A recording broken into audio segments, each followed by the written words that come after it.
So Sanika is a senior product manager at Innoplex.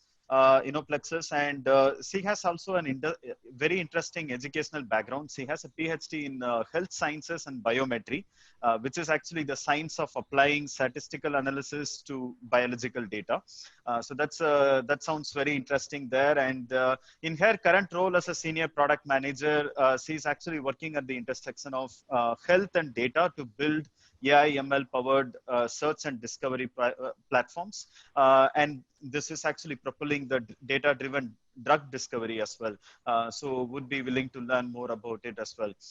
So she's also an active member of Stanford Women in Data Science community, and she's also part of the Facebook's C-Lead Tech community as well. So with that, over to you, Sanika, for your topic on applying AI to product management. Before starting, I want to take a minute to thank IPL and the entire team behind IPL who have been relentlessly managing these conferences and the festival. This is something that all of us needed in this lockdown, something that will help us to upskill, something that will help us stay motivated and keep the drive going about learning, doing, and sharing. So thank you, IPL team. And I think without further ado, we are on the top of the hour, so I'll get started. Good evening to one and all, and I cannot start to describe how excited and overwhelmed I am to be sharing my 2 bits of knowledge that I have with everyone out here and being part of this open conference and very unconventional unconference model that IPL has adopted. I will be today speaking on a slightly different topic. So it was indeed very nice to hear all of my co-speakers and the panelists before me, and I understanding how different use cases are being applied, specifically I think around the skill economy and identifying skills and qualifications, as well as the smart society initiative that Ankesh talked about. So my session is going to be slightly on a different gear. This session is mostly a topic of introspection. So the session is going to take an inward view on how product managers can leverage artificial intelligence and machine learning to mine their internal enterprise data, and also to make those proactive refinements in their strategic roadmaps, in their go-to-market approach, in their competitor positioning, and also how they can use it to good use for their overall development cycle and operational efficiency improvement. So I'll be sharing my experiential learnings because, as Muthu introduced me, I don't come from the tech background, but I have garnered around 14 years of experience in the technology domain. I have applied my domain knowledge to the technology arena, and I have tried to be on the cusp of being able to be both the end user of the system and being able to build those systems to suit the end users. So I will be talking about my experiential learnings and focusing specifically on Innoplexus and Innoplexus use cases, since it is the driver company in the field of AI for pharmaceutical companies. So I'll try to cover my content in the next 20 minutes so that we have sufficient time for Q&As. So instead of putting out an agenda slide, I thought I'll just take you through the thematic, journey that we will have today. And we will sequentially try to move from the thing that is at the top of every product manager's head and every person who is part of the product management team, and that is product strategy. So we'll look at how AI can drive your product strategy for you. Then we will go on to the second most important thing that drives your inward outlook, and that is your customers and your customers' industry trends. So your customers' hype cycle and the phase in the hype cycle that they are in. Then we will look at what you can do to actively listen to your customers' needs, the intangible things that they don't tell you, and how can AI or ML use help you to do that. And from there, we will move to a very, very important aspect of AI, and that is innovation. How can AI drive your innovation goals and initiatives? And finally, we'll come back a full circle to understand how your own softwares can be made more intelligent, and how you can take them to their next generation by letting them learn rather than coding them. So This is the first part I'll cover about product strategy. So as I briefly mentioned, as core team members of product management and core team members of the product team, we are constantly trying to refine our product strategy based on the changes that are happening in the outward market. So we are trying to understand how our product will actually meet the market requirements. Is it a fit for the current conditions, and so on and so forth. And given that all of us are mostly in the agile world today, none of our product strategies are set in stone. They are extremely adaptive. They have to be flexible, and we have to be agile in order to be changing them based on the inputs that we are continuously gathering. So, having said that, also more important part of product strategy is that this is the part that translates your product vision into your product roadmap. So continuously when we are talking of strategy and when we are interfacing with our clients, we get asked that you position yourself as an AI driven company. You position yourself as bringing the technology of AI to solving our problems. How much of your product roadmap is actually oriented towards your in-house requirements? How much of your product strategy is driven by certain things that have to be done in order for your technology roadmaps to move ahead? And in lighter words, since they are all pharma customers, they would ask, would you be willing to self-prescribe your own drug to treat your own illness? So if you're selling us something, are you confident that that component that you're selling us is actually the key component in your product as well? Because you're trying to build and provide us a solution where you are using AI, but is AI the core of your product development strategy? And that is where this slide talks about what you see here: network analysis, computer vision, text analytics, and machine learning. These are the key pillars of the products that we build and the offerings that we have and the platforms that we build at Innoplexis. And as you can see, these um, technology stacks are also a gold mine of opportunity for us to make our product smarter, faster, probably more reliable, more intuitive, more adaptive, and advanced. So if we put these pillars at the center of our product strategy and we put our resources to good use to iteratively improve them as a part of the technology roadmap, we are going to be reaching a place where our technology roadmap has progressed so far further that it can seamlessly merge with our outward facing product roadmap. And we can then start offering all of these robustly built technologies as part of our customer facing solutions and our customer facing products. So to give you an example of the domain from where I come and what am I talking about.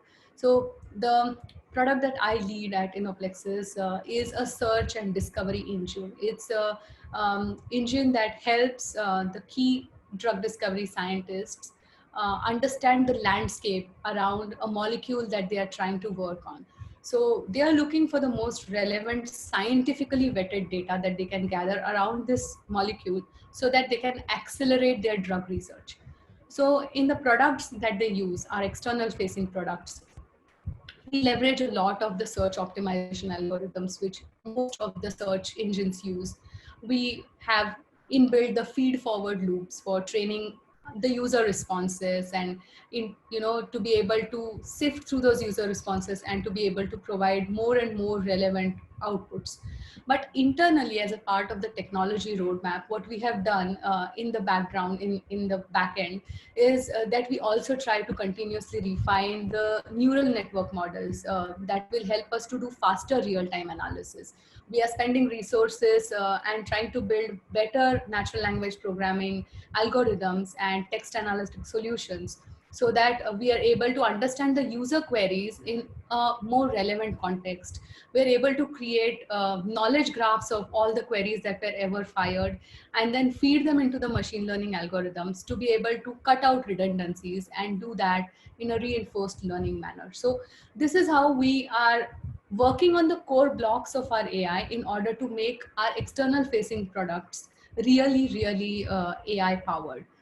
So to summarize or to gist out this slide in one sentence, I would say, you are putting out there on all of your slide decks and all of your client presentations that AI is the heart of the product you're offering, then you have to make sure that AI is actually the core of your product development strategy as well. Because otherwise, you are giving out a message that is incorrect, and it will show somewhere because your technology roadmap will not be able to keep up with your external facing product roadmap. So from the product strategy, slowly moving into the customer domain. So the second most important thing that we have on our mind, and we spend a substantial amount of time on this, is doing customer profiling. So we are trying to understand our customer as better as possible. We are trying to be ahead of the trends going on in the customer industry. So how do we leverage AI to know what is moving the cheese in your customer's industry? So I believe every one of you is or has read or continues to read the Gartner's hype cycle. And coming from a domain and an industry where my own company has been listed 3 times in the Gartner's hype cycle for AI technologies, it's a proud feeling. But when I go through the report, I try to tell myself, don't focus on the domain that you belong in.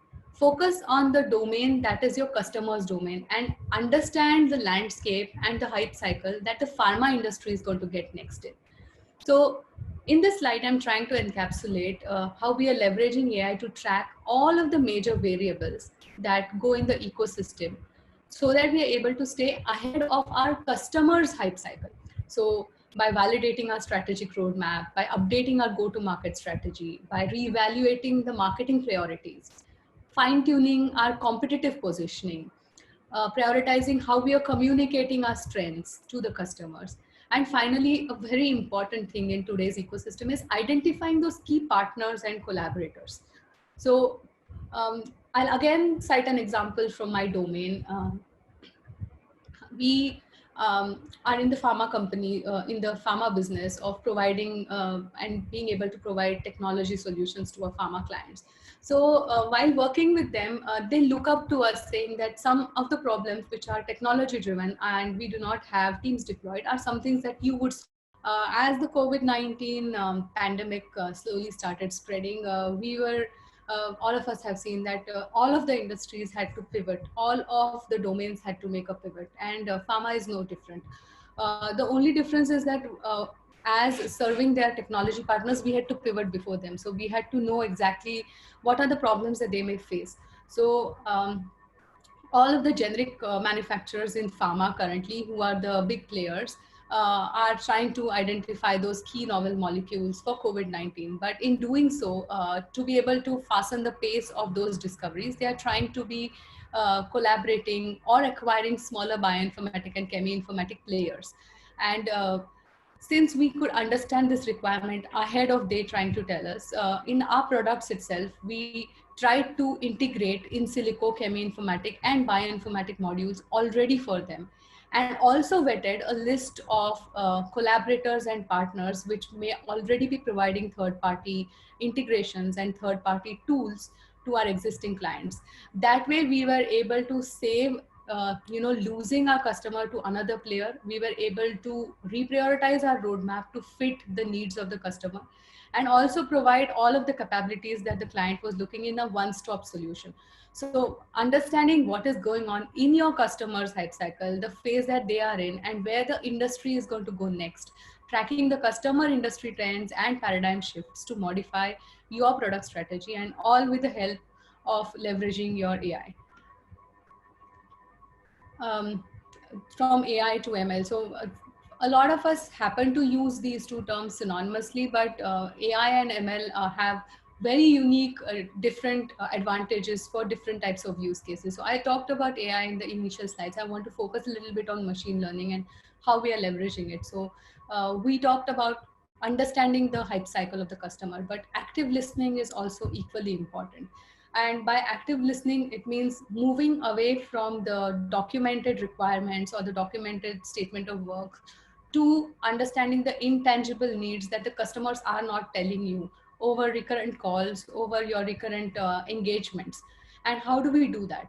So a lot of other companies also utilize this. We utilize this using our own homegrown tools. So our platforms which are deployed at customer end, as well as our neural networks, are continuously sieving for this kind of data. So the real-time data collation engine that we have is continuously trained to collate data from the various channels and mediums where the clients may be talking about. So pharma customers typically talk on a lot of mediums. They have their internal internal business pages. They have Twitter handles. They are putting blog posts out. They are on different other channels and media where they are reporting and talking about the products, talking about industry trends. So actively using these social media channels to be able to do the sentiment analysis on top of what are their unmet needs, what are the user sentiments of the customers, and also trying to understand what they are liking and disliking in our competitors. So we use all of this continuously to extract or discover new features that need to go in our product roadmap. So we look at page visits and page clicks, and if they are on our platform, we try to understand what are they sharing, what type of content is being shared, what type of content is being upvoted, downvoted, disliked. So all of this is possible because of the patented technology stack that we have. And then all of this runs into our system for refining our search algorithms. This also gets into the feature engineering roadmap. So this engine is iteratively redefining the product attributes. So are we required to improve the user experience? Should we be improving the layout of our platform so that the clicks end up in the right place? We are using AI for UI. So we are using tools like InVision, which are iteratively, actively learning how to improve the user experience before the design phase and before the wireframes get frozen. And finally, coming down to pushing all of this through embedded reinforced learning and algorithms, not keeping it in our internal staging, but pushing it on production. And by pushing it on production, it gives us a proof of concept for the algos for real-time feed forward, for algos that we have changed for push notifications, for algos where we are trying to monitor user activity more, aptly. So these iterative cycles pushed on a continuous basis on the live environments and platforms help us to tap into these unmet needs and then actually reinforce our build cycles. So rather than seeking answers to the customer questions that have been posed, we try to look for the questions that we can ask their own data, the questions that we can pose to the customer inside data, and then redefine the features that we want to prioritize. So moving from social active listening to understanding the customer hype cycle, coming to a very, very key important part of technology driven companies, and that is innovation. Now, the title of this slide, AI for driving innovation, may sound like a simile because still now even a lot of industry veterans take AI and innovation to be counterparts of each other. But AI is actually the driver for innovation. So innovation that is done without a customer impact or without a customer input is like building a product in a black box without having any kind of real world value to the customer. It's as a practice session. So innovation for the sense of innovation actually won't take you or propel your company or product ahead. So it goes without saying that for technology companies, innovation in our products has to be validated by some external facing market driven metric. So the innovation that we put into our product has to either increase our customer satisfaction, it has to either increase the customer retention rate, or we have to be able to acquire more customers because of the innovation element that we are adding here. And in fact, to achieve that, what we need is we need to be able to identify the fields of innovation which are the highest impact fields and most beneficial for the clients. So there are fields which are very, very nascent, and the actual raw impact of AI has never been tried out. So just to give you an example, we deal with a lot of scientific content. We deal with a lot of data which goes on for the trials that are happening across different countries. These are trials being run on humans for actually identifying whether the drug is having the right kind of impact and whether it is reaching the endpoint and goal of being able to treat the patients. Now, with this treasure trove of data, what we try to do is, instead of letting it just be the trials data and identifying whether the trials are reaching the endpoint or not reaching the endpoint, we try to analyze what is the impact of successful and failed trials on the market share of the company. How is it contributing to the market fluctuations? And this has triggered a completely new innovation cycle within the company for understanding how to monetize this data.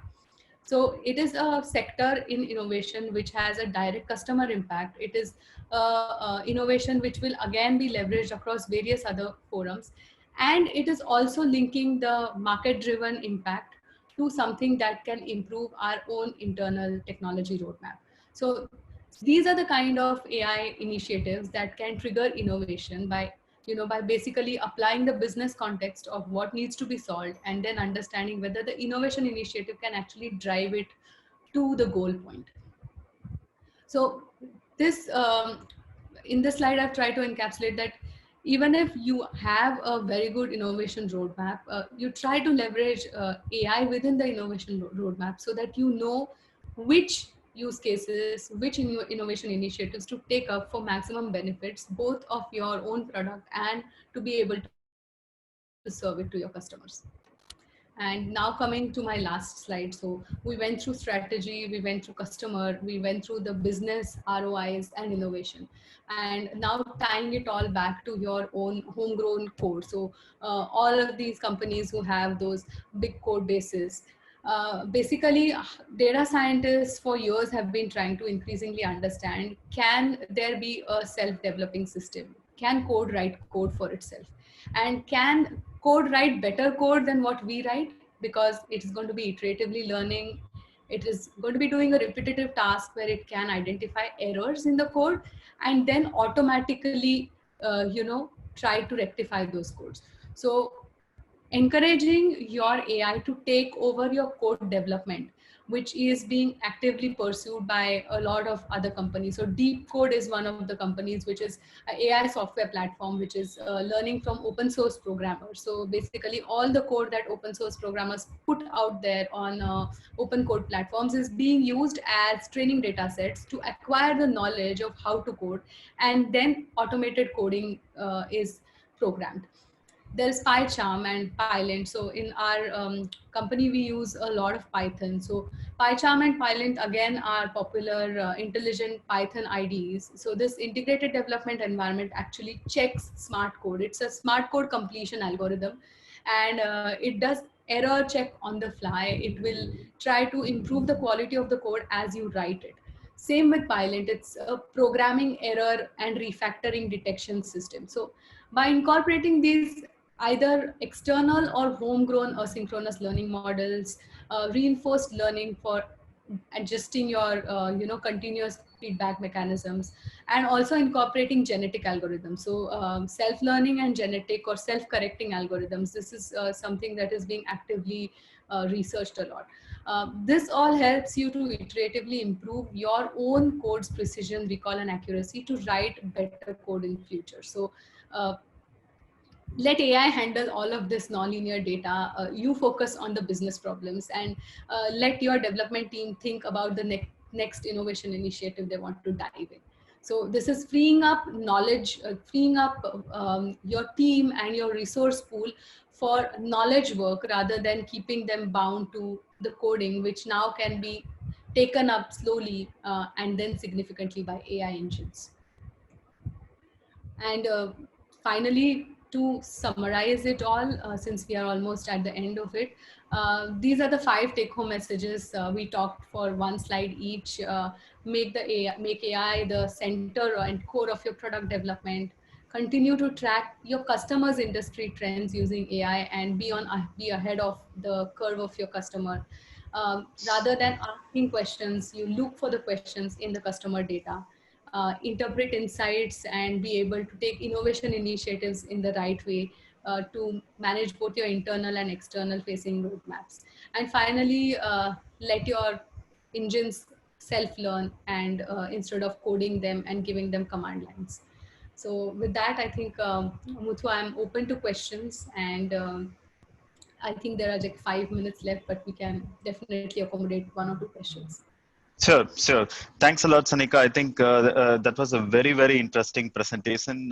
Happy to see how data can be leveraged across the cycle, not just one or two places, but across the cycle, right, all the way from the strategy to even. It was very interesting to see that it was even able to produce a new revenue channel for your company from the test trial data, right? So that's amazing to know that. With all of these, where is, this requires a lot of models, lot of tools, etc. Right? So how much of this is homegrown and how much of this you're actually using the external tools where you are using that to learn insights for your product? So I'm very happy to share that almost 80 to 90% of it is homegrown. We have a significant team of data scientists in our company, and because the company is heavily invested in our patent portfolio, everything, almost all of our algorithms, all of our ML and AI models are homegrown. And yes, there is some part where we leverage external libraries, where we use external tools also. But as I've been showing in all of my slides, almost all of the capabilities and the technology stacks, the neural networks, all of our learning algorithms, the sentiment analysis algorithm, everything is homegrown.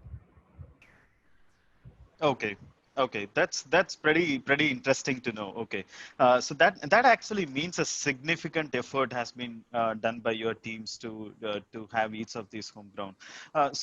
If I look at some of these pieces, right? So the pieces like, for example, the active learning, versus the pieces like the trial data and then learning from that.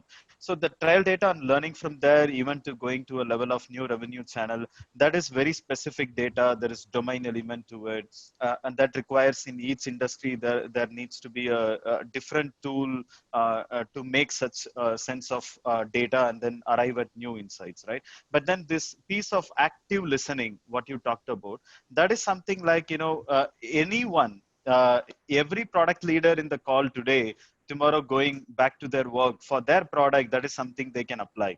So do you see any tools, possibly some, what you are using is homegrown, but do you know any tools that you would recommend for us, that we can follow for each of our product to look out to these industry trends, etc., for doing active listening? What can we do? Right, that's an amazing question. And I agree to you that active listening, leveraging social media, understanding what is being spoken, not just about your product, just about the competitor product and landscape, is becoming more and more important, because there are so many channels to share your views and opinions. And what if we could just feed all those views and opinions to making the best product for them? For us, we have not been using, I at least have not been using any other, sentiment channel or any other kind of mix, because as I said, the channels that we tap into are again very domain and industry specific. They're not very agnostic, but I can quickly try to do some homework and maybe reply on the thread on Sure. LinkedIn. I cannot think of any one tool that I may have used, No which problem. is Yep, open source. definitely. Yeah, definitely. That would help a lot to the community.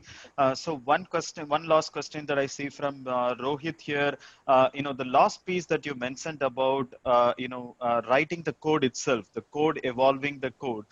Is that a reality already? Probably for fixing errors, etc., that you are already using.